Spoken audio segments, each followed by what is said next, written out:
परिचय। दोस्तों, जैसा कि हम सभी जानते हैं, हम अपने आसपास कई तत्व देख सकते हैं। ये तत्व विभिन्न पदार्थों से बने होते हैं। इनमें से कुछ प्रकृति में कठोर होते हैं और इनको धातु कहा जाता है, जबकि इनमें से कई कोमल होते हैं, इसलिए इनको अधातु कहा जाता है। अतः इस पाठ में हम धातु और अधातु के गुणों एवं इनके उपयोगों के बारे में जानेंगे। उद्देश्य। इस पाठ के अंत में आप निम्न करने में सक्षम हो जाएंगे। धातु और अधातु को परिभाषित करना।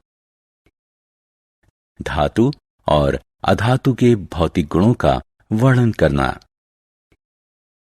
धातु और अधातु के रासायनिक गुणों का वर्णन करना। धातु और अधातु के उपयोगों का वर्णन करना। धातु और अधातु का परिचय। अरे दोस्त, तुम यहाँ क्या कर रहे हो? मैं पतंग उड़ा रहा हूँ। ये वजन में काफी हल्की है। हाँ दोस्त, क्योंकि ये कागज से बनी है। और क्या तुम जानते हो कि कागज एक अधातु पदार्थ है? वहां देखो, एक हवाई जहाज भी आकाश में काफी ऊंचा उड़ रहा है। ये स्टील और अन्य पदार्थों से बना हुआ है। लेकिन ये धातु और अधातु आखिर हैं क्या? दोस्तों, हम अपने दैनिक जीवन में कई पदार्थों का उपयोग करते हैं। ये पदार्थ धातु और अधातु से निर्मित होते हैं। धातु प्रकृति में कठोर होती है, जबकि अधातु कोमल होती है। यहाँ धात्विक और अधात्विक पदार्थों की तालिका दी गई है।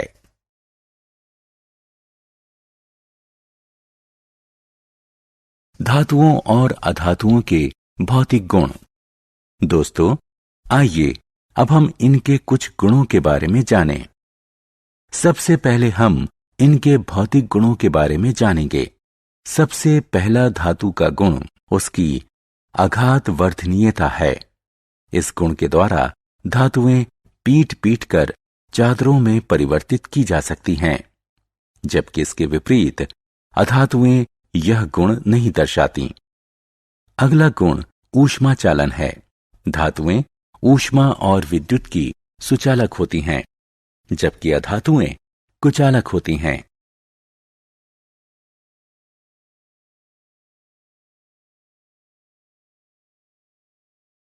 तन्यता धातु का ऐसा गुण है जिसके द्वारा इससे तार बनाए जा सकते हैं। यह धातुओं का तीसरा गुण है। इसके विपरीत अधातुएं तन्यता नहीं दर्शाती। चलिए धातुओं के एक और गुण के बारे में बात करते हैं, जो कि ध्वनिक है। धातु घंटी जैसी ध्वनि उत्पन्न करती है जब उस पर किसी चीज से प्रहार किया जाता है, जो कि ध्वनि कहलाती है। धातुओं के अलावा और कोई पदार्थ ध्वनिक नहीं होता।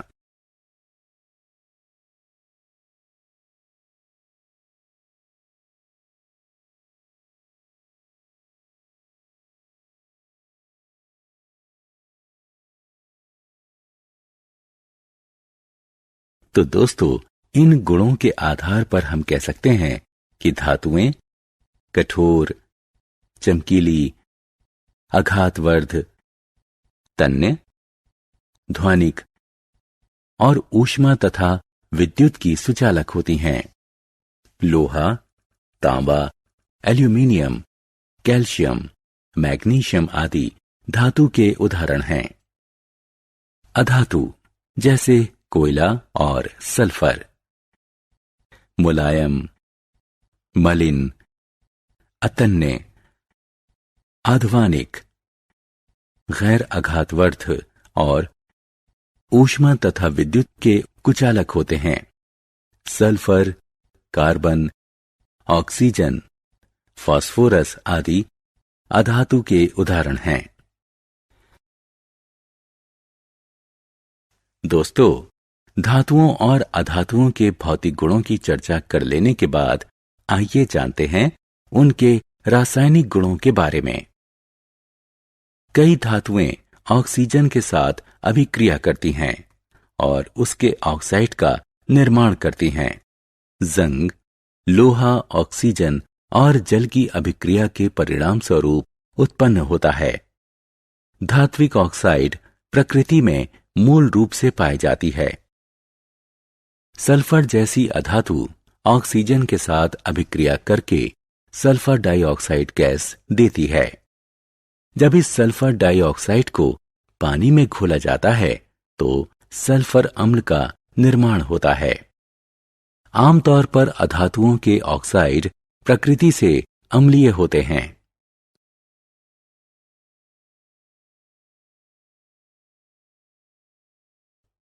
धातु का एक और रासायनिक गुण है जल के साथ अभिक्रिया करना। बहुत सी धातुएं जल के साथ अत्यंत तीव्र या धीरे अभिक्रिया करती हैं। सोडियम को मिट्टी के तेल में रखा जाता है क्योंकि यह जल तथा वायु यानी ऑक्सीजन के साथ अत्यंत तीव्रता से अभिक्रिया करता है। आइए अब धातुओं और अधातुओं की अम्लों के साथ अभिक्रिया के बारे में जानते हैं। धातुएं अम्लों के साथ अभिक्रिया करके हाइड्रोजन गैस उत्पन्न करती हैं, जबकि अधातुएं अम्लों के साथ अभिक्रिया नहीं करती।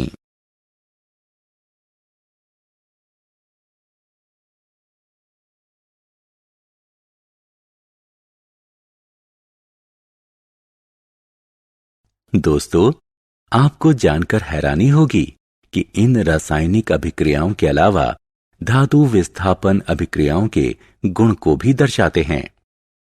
हम एक विस्थापन अभिक्रिया यहां देख सकते हैं जहां एक धातु दूसरी धातु को उसके यौगिक के जलीय विलयन से विस्थापित कर रही है।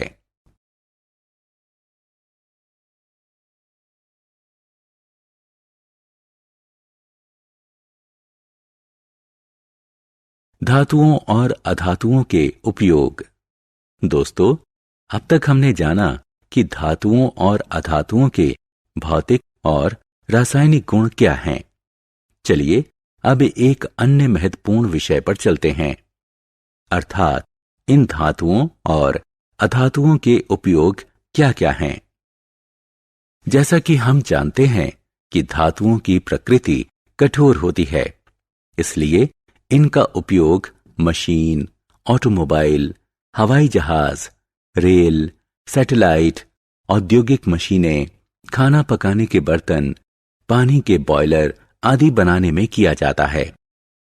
अधातुएं इतनी कठोर नहीं होती, इसलिए इनका उपयोग उर्वरक, जल शुद्धिकरण प्रक्रिया, जीवन सहायक वायु, पटाखों और बैंगनी रंग का घोल जो कि एंटीसेप्टिक के तौर पर चोट पर लगाने आदि में किया जाता है।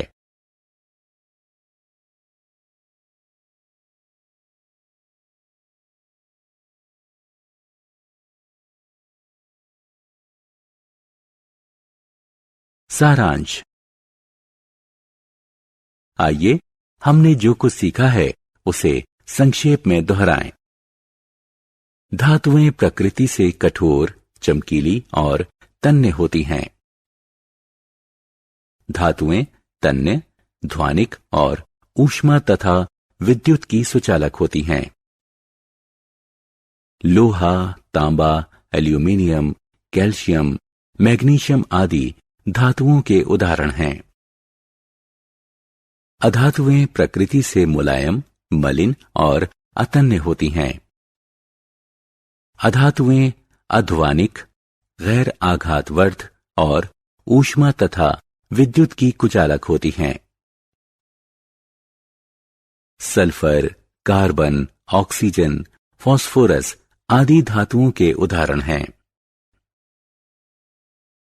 धात्विक ऑक्साइड बनाने के लिए धातुएं ऑक्सीजन के साथ अभिक्रिया करती हैं, जो प्रकृति में क्षारीय होती हैं। अधातुएं अधात्विक ऑक्साइड बनाने के लिए ऑक्सीजन से अभिक्रिया करती हैं, जो प्रकृति में अम्लीय होती हैं। कुछ धातुएं धात्विक हाइड्रोक्साइड और हाइड्रोजन गैस बनाने के लिए जल के साथ अभिक्रिया करती हैं, जबकि अधातुएं जल के साथ अभिक्रिया नहीं करती। धातुएं अम्ल के साथ अभिक्रिया करती हैं और धात्विक लवण तथा हाइड्रोजन गैस बनाती हैं। आमतौर पर अधातुएं अम्लों के साथ अभिक्रिया नहीं करती। विस्थापन अभिक्रिया में अधिक अभिक्रियात्मक धातु निम्न अभिक्रियात्मक धातु को उसके यौगिक के जलीय विलयन से विस्थापित कर देती है। धातुएं और अधातुएं दैनिक जीवन में व्यापक स्तर पर उपयोग की जाती हैं।